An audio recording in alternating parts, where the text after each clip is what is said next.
Israel പ്രധാനമന്ത്രി Benjamin നെതന്യാഹുവിനെ ലക്ഷ്യം വെച്ച് യമനിലെ ഹൂത്തി വിമതർ ബാലിസ്റ്റിക് ആക്രമണം നടത്തിയ വിവരം പുറത്തു വന്നു. കഴിഞ്ഞ ദിവസമാണ് UN സഭയിൽ മീറ്റിംഗ് കഴിഞ്ഞ് തിരിച്ചു വരുന്നതിനിടെ ഇസ്രായേൽ പ്രധാനമന്ത്രിയെ ലക്ഷ്യം വെച്ചുകൊണ്ട് ബെൻഗൂരിയൻ എയർപോർട്ടിലേക്ക് ബാലിസ്റ്റിക് മിസൈൽ തൊടുത്തുവിട്ടത്. ഒരുപക്ഷെ ഇസ്രായേലിന്റെ ചരിത്രത്തിൽ ആദ്യമായിട്ടാണ് പ്രധാനമന്ത്രിയെ ലക്ഷ്യം വെച്ചുകൊണ്ട് ശത്രുപക്ഷത്തിൽ നിന്ന് ഒരു മിസൈൽ പായിച്ച ഒരു വിവരം പുറത്തു വന്നത്. ഇത് കൃത്യമായ രീതിയിൽ ലക്ഷ്യത്തിലെത്തിയിട്ടുണ്ട് എന്ന് ഹൂത്തി വിമതർ അവകാശപ്പെട്ടു. പ്രതിരോധം തീർത്തിട്ടുണ്ട് എന്ന് ഇസ്രായേലും പറഞ്ഞു. അത് ഏത് ഭാഗത്താണ് സ്ഫോടനം നടത്തിയത്, എന്തെങ്കിലും അക്രമവുമായിട്ട് ബന്ധപ്പെട്ട എന്തെങ്കിലും വിഷയം ഉണ്ടായിട്ടുണ്ടോ, ആളുകൾ പരിക്കേൽക്കുകയോ മരണം നടന്നിട്ടുണ്ടോ, ഈ പറയപ്പെട്ട വിമാനത്തിന് എന്തെങ്കിലും കേട് പറ്റിയിട്ടുണ്ടോ എന്നതിനെ കുറിച്ചുള്ള യാതൊരു വിവരവും നിലവിലെ സാഹചര്യത്തിൽ പുറത്തു വന്നിട്ടില്ല. പക്ഷെ ഇസ്രായേലിനെ സംബന്ധിച്ചിടത്തോളം അവർക്ക് വലിയ രീതിയിലുള്ള ഒരു ആഘാതമായിരുന്നു ഈ ആക്രമണം എന്നുള്ളത് വളരെ കൃത്യമായിരിക്കുന്ന റിപ്പോർട്ടാണ്. കാര്യം എന്ന് പറയുന്നത് യമനും ഇസ്രായേലും തമ്മിൽ അതിർത്തി പങ്കിടുന്ന രാജ്യമല്ല. യമൻ എന്ന് പറഞ്ഞാൽ ഈ യമനിലെ ഹൂത്തി വിമതർ എന്ന് പറഞ്ഞാൽ ആ രാജ്യത്തിലെ ഗവൺമെന്റ് സൈനികരുമല്ല, ഒരു വിമത പ്രത്യേകമായിരിക്കുന്ന ഒരു ആയുധ ട്രൂപ്പുള്ള ഒരു വിമത സംവിധാനമാണ്. ഈ ഇറാന്റെ നേതൃത്വത്തിൽ അല്ലെ ഇറാന്റെ പിന്തുണയോടുകൂടി പ്രവർത്തിക്കുന്ന ഷിയ മലീഷ്യകളായിട്ടാണ് യമനിലെ ഹൂത്തികൾ അറിയപ്പെടുന്നത്. അപ്പോൾ രാജ്യത്തിന്റെ ഒരു ഗവൺമെന്റിന്റെ പ്രതിരോധ സേന അല്ലെങ്കിൽ സേന അല്ല എന്നിരിക്കെ ഈ വിമത വിഭാഗം യമനിൽ നിന്ന് ഇസ്രായേലിലെ ബെൻഗൂരിയൻ എയർപോർട്ട് കൃത്യമായി ലക്ഷ്യം വെച്ചുകൊണ്ട് സമയവും അതിന്റെ വിമാനം ഇറങ്ങുന്ന രൂപവും കൃത്യമായ രീതിയിൽ മനസ്സിലാക്കിക്കൊണ്ടാണ് ആക്രമണം നടത്തിയത് എന്ന് പറയുന്നതാണ് ഇസ്രായേലിനെ ഞെട്ടിപ്പിച്ചിരിക്കുന്ന കാര്യം. 2211 കിലോമീറ്ററെങ്കിലും ഇസ്രായേലിൽ നിന്ന് യമനിലേക്ക് വൈദൂരമുണ്ട്. രാജ്യത്തെ ആക്രമിക്കുക എന്നുള്ളത് സ്വാഭാവികം. അവരെടുത്ത് അതിനായിരിക്കുന്ന പ്രതിരോധ സംവിധാന കാര്യങ്ങളൊക്കെ ഉണ്ടാവും. പക്ഷെ ഒരു വിമത വിഭാഗം ഇത്രയും 2000-ലധികം കിലോമീറ്റർ പറന്നുകൊണ്ട് ബാലിസ്റ്റിക് മിസൈൽ ബെൻഗൂരിയൻ എയർപോർട്ടിനെ ലക്ഷ്യം വെച്ചുകൊണ്ട് തൊടുത്തു വിട്ടിട്ടുണ്ടെങ്കിൽ അവരുടെ ആയുധ സംവിധാനങ്ങളും അവരുടെ ശക്തിയും എത്ര എന്നുള്ള കാര്യത്തിലാണ് ഈ ഇസ്രായേലിന്റെ സേനകർക്കിടയിൽ തന്നെ അഭിപ്രായ വ്യത്യാസം ഉണ്ടായത്. യുദ്ധം തുടങ്ങിയതിനു ശേഷം ആദ്യമായിട്ടാണ് പ്രധാനമന്ത്രിയെ ലക്ഷ്യം വെച്ചുകൊണ്ട് ഒരു മിസൈൽ പായിച്ച വിവരം പുറത്തു വന്നത്. മാത്രവുമല്ല, യമൻ എന്ന് പറയുന്ന രാജ്യത്തിന്റെ അകത്തേക്ക് ഇതുമായിട്ട് ബന്ധപ്പെട്ട് ഇസ്രായേലിന്റെ പ്രത്യാക്രമണം ഉണ്ടായി. ഒരുപക്ഷെ ഈ യുദ്ധം തുടങ്ങിയതിനു ശേഷം ആദ്യമായിട്ടാണ് ഇസ്രായേൽ യമനിൽ സ്ഫോടനം നടത്തിയത് എന്നുള്ള വിവരം ഇതിനോടനുബന്ധിച്ച് പുറത്തു വന്നതാണ്. യമനിലെ ഹുദൈദ തുറമുഖം, സീപോർട്ടുമായിട്ട് ബന്ധപ്പെട്ട വളരെ പ്രധാനപ്പെട്ട ഹുദൈദ തുറമുഖം ആക്രമിച്ചു. അവിടെ വൈദ്യുത നിലയങ്ങൾ താറുമാറായി. 5 പേർ മരണപ്പെട്ട വിവരം, ഏകദേശം 20-നും 30-നും ഇടയിൽ ആളുകൾക്ക് പരിക്കേറ്റ വിവരങ്ങളും നടന്നു. വലിയ രീതിയിലുള്ള വൈമാനിക ആക്രമണമാണ് നടത്തിയത് എന്നുള്ളതാണ് അതിന്റെ വിവരം.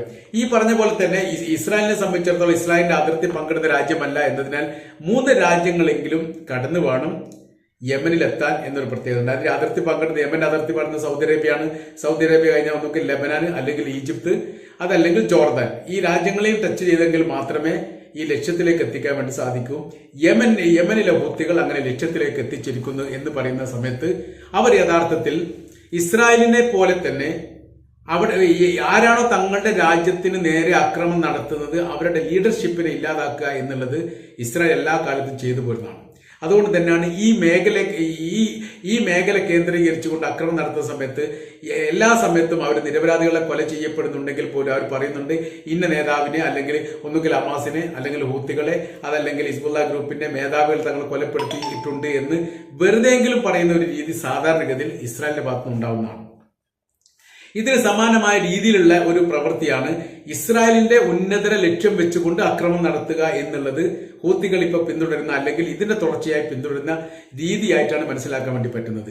യുദ്ധം ആരംഭിക്കുന്നതിന് മുൻപേ യുദ്ധം ചെയ്യുക, യുദ്ധത്തിന് നേതൃത്വം നൽകുന്ന ആ വിഭാഗത്തെ ഇല്ലാതാക്കാൻ ശ്രമം നടത്തുക, ഇത്തരം തന്ത്രപരമായിരിക്കുന്ന പല നീക്കുപോക്കുകളും എല്ലാ കാലത്തും ഇസ്രായേൽ ചെയ്യാറുണ്ട്.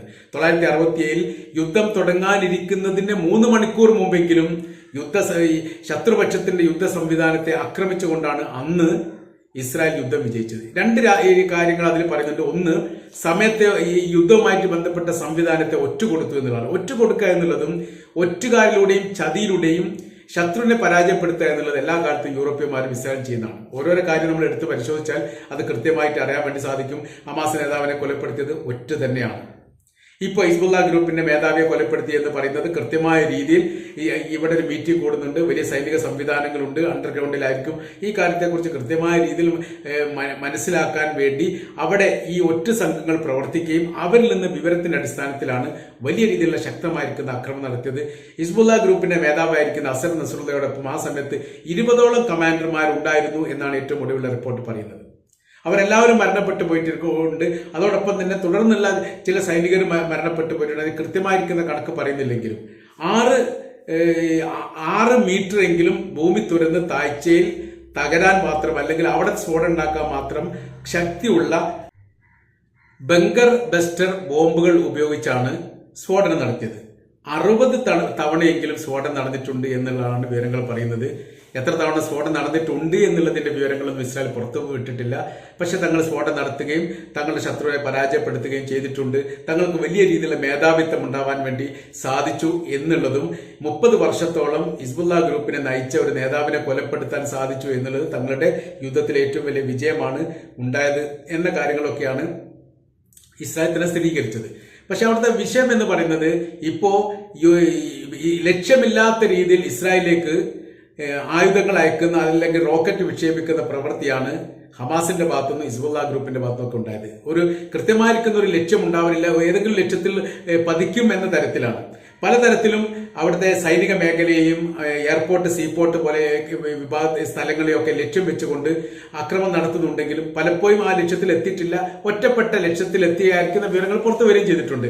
എന്നാൽ ഇപ്പോൾ അതിൽ നിന്നൊക്കെ വ്യത്യസ്തമായ രീതിയിൽ കൃത്യമായിരിക്കുന്ന ലക്ഷ്യം വെച്ചുകൊണ്ടുള്ള ആക്രമണം എങ്ങനെയാണോ ഇസ്രായേൽ ലെബനാന്റെ നേരെ നടത്തുന്നത്, ആ രീതിയിലുള്ള ആക്രമണം തിരിച്ചു നൽകാനുള്ള ശ്രമത്തിന്റെ ഭാഗമായിട്ടുള്ള ആദ്യഘട്ടമാണ് ഇസ്രായേൽ പ്രധാനമന്ത്രിയെ വധിക്കാനുള്ള ഹൂത്തികളുടെ നീക്കം എന്നാണ് മനസ്സിലാക്കുന്നത്. അതിൽ വലിയൊരു അപായ സൈറൺ ഈ ഭാഗത്ത് മധ്യ ഇസ്രായേലിന്റെ ഭാഗങ്ങളിലൊക്കെ ഈ സമയത്ത് വലിയ രീതിയിലുള്ള അപായ സൈറൺ മുഴങ്ങിയിരുന്നു എന്നുള്ളതും എയർപോർട്ടിന്റെ അകത്ത് നിന്ന് യാത്രക്കാർ വ്യത്യസ്തമായ രീതിയിൽ ചെതറി ഓടുന്നത് കാണാമായിരുന്നു എന്നൊക്കെ ചില പ്രാദേശിക റിപ്പോർട്ടൊക്കെ ഇതോടനുബന്ധിച്ച് തന്നെ പുറത്തു വന്നിരിക്കുന്നു. വലിയ ഭയപ്പാടുണ്ടായിരിക്കുന്നു. യഥാർത്ഥത്തിൽ ഇസ്രായേൽ സൈന്യം തന്നെ പേടിച്ചിരിക്കുന്നു. കാര്യമെന്ന് പറയുന്നത് അപ്രതീക്ഷിതമായിരിക്കുന്ന ഒരു ആക്രമണമാണ് വരുന്നത്. അതും അതിർത്തി പങ്കിടുന്ന പാലസ്തീന്റെ ഭാഗത്തുനിന്നോ ലെബനാന്റെ ഭാഗത്തുനിന്നോ അല്ല, 2100ഓളം കിലോമീറ്റർ വൈദൂരമുള്ള യമന്റെ ഭാഗത്ത് നിന്ന് ഇങ്ങനെ ഒരു ആക്രമണം ഒരിക്കലും പ്രതീക്ഷിച്ചിട്ടില്ല.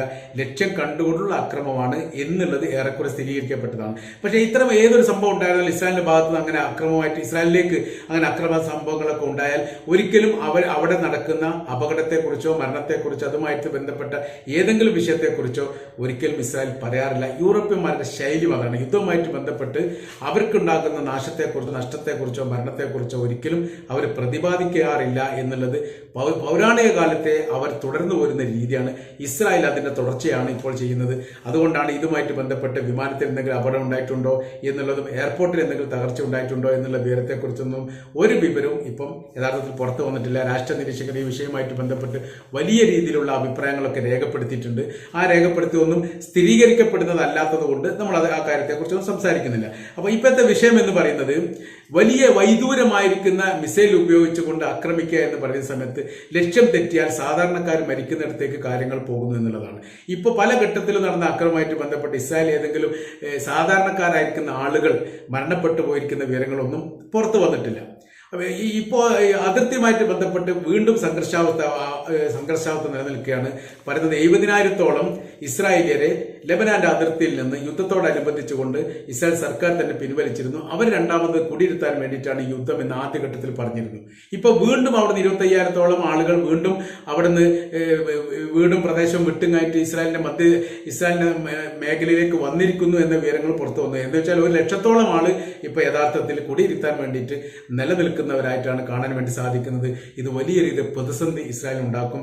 ഇസ്രായേൽ എന്തുകൊണ്ടാണ് യമനെ ലക്ഷ്യമാക്കി അതിശക്തമായിരിക്കുന്ന ആക്രമണം നടത്തുന്നത് എന്ന ചോദ്യത്തിന് കൃത്യമായിരിക്കുന്ന ഉത്തരമില്ല.